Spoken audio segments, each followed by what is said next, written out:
भाजपा ने यूपी की 80 में से 51 लोकसभा सीटों पर प्रत्याशियों की घोषणा कर दी है। अब बची हुई 29 सीटों के लिए चर्चाओं का दौर जारी है। इनमें 24 सीटों पर भाजपा अपने प्रत्याशी उतारेगी, जबकि बाकी सीटें गठबंधन दलों को दी जानी है। भाजपा इन सीटों पर प्रत्याशी उतारने के लिए दावेदारों, मौजूदा सांसदों और 2019 में हारे उम्मीदवारों के नाम पर मंथन कर रही है। बीते दिन 8 मार्च को दिल्ली में एक बैठक बुलाई गई। माना जा रहा है इसमें नाम फाइनल करके दूसरी सूची जारी कर दी जाएगी।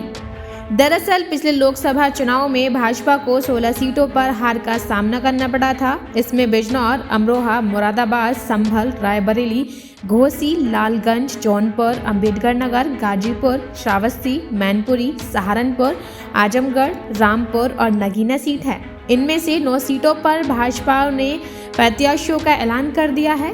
ये सीटें हैं जौनपुर, अंबेडकर नगर, आजमगढ़, श्रावस्ती, संभल, लालगंज, रामपुर, अमरोहा और नगीना।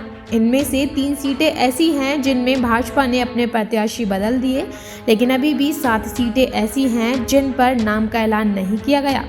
भाजपा सूत्रों के मुताबिक दूसरी सूची में ऐसे कई दिग्गज चेहरे हैं जिनके टिकट कट सकते हैं। इसमें मेनका गांधी, वरुण गांधी का नाम भी है।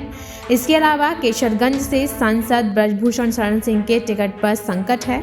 सुल्तानपुर सीट से भाजपा मौजूदा सांसद मेनका गांधी का टिकट काट सकती है। यहां से भाजपा दूसरे कैंडिडेट को लड़ाने की तैयारी में जुटी है। खबर यह है कि मेनका गांधी को लेकर भाजपा की सर्वे रिपोर्ट बेहतर नहीं रही है। यही कारण है कि भाजपा यहां से दूसरा कैंडिडेट खड़ा कर सकती है। वहीं पीलीभीत को लेकर भी भाजपा का केंद्रीय नेतृत्व चर्चा कर रहा है। यहां से वरुण गांधी सांसद हैं। सांसद रहते कई बार वरुण गांधी ने अपनी ही पार्टी की नीतियों के विरोध में आवाज उठाई और चिट्ठियां भी लिखी हैं।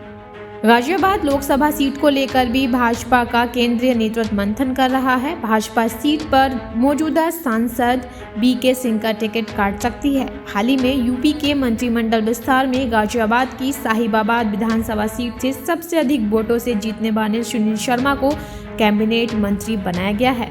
2019 लोकसभा चुनाव में भाजपा के टिकट पर स्वामी प्रसाद मौर्य की बेटी संघमित्रा मौर्य ने बदायूं लोकसभा सीट पर जीत हासिल की थी। यूपी में हुए विधानसभा चुनाव के बाद से ही स्वामी प्रसाद मौर्य लगातार हिंदू देवी देवताओं और भाजपा सरकार को लेकर टिप्पणी कर रहे हैं।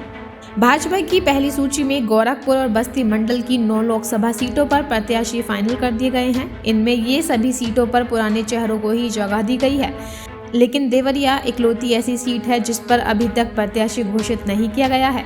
माना जा रहा है कि सिटिंग सांसद रमापति राम त्रिपाठी की जगह भाजपा दूसरा ब्राह्मण चेहरा मैदान में उतार सकती है।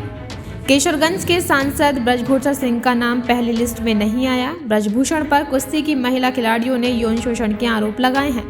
सूत्रों के मुताबिक ब्रजभूषण शरण पर लगे तमाम आरोपों के बाद पार्टी अब उनसे दूरी बनाना चाहती है।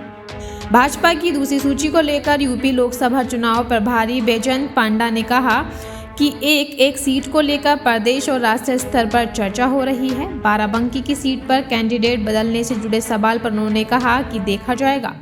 भाजपा की दूसरी सूची में यूपी की बलिया, मेरठ, मुरादाबाद, सहारनपुर, मैनपुरी, हाथरस और कानपुर सीट पर कैंडिडेट बदले जाएंगे या नहीं, इसको लेकर भी मंथन किया जा रहा है।